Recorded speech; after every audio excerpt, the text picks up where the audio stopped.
Football, the sport that brings in millions of dollars of revenue each year and fills stadiums such as this one every day, has been dealing with a major head injury. Concussions, the injury that has been so prevalent in the media today, has been causing people brain damage, CTE, memory loss, and depression. With these injuries, the future of football is not looking bright. I spoke to a qualified physician here at Penn State, as well as a former football player, about their thoughts on this serious issue. Dr. Curtis Swagler is one of the head physicians here at Penn State UHS. As a football fan himself, we spoke about this serious issue in sports, but more importantly, what exactly is a concussion? Well, concussion simply is injury to the brain substance.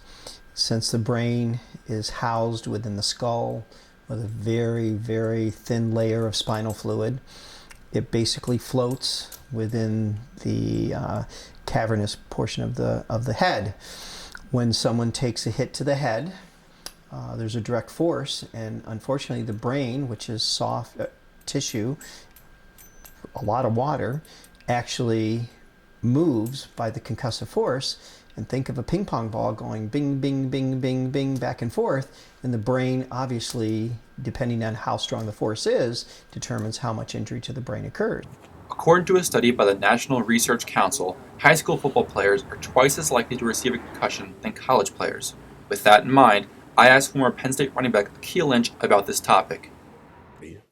Now, you mentioned CTE. You've been, knock on wood, fairly healthy your entire career here.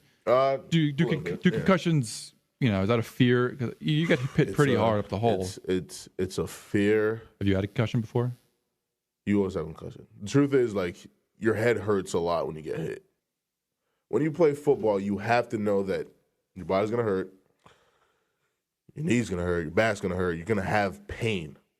It's part of you can't stop it's part of the game. Concussions are going to, the only way to stop concussions, stop playing football. From a doctor's standpoint, do you think the game can be changed? The stigma's already gone? I think there's a lot of study and a lot of awareness, and I hope that it continues to be positive so that we don't see the young athlete who could potentially have a great career in football, but his parents won't let him. I know parents who say, my child will never play football.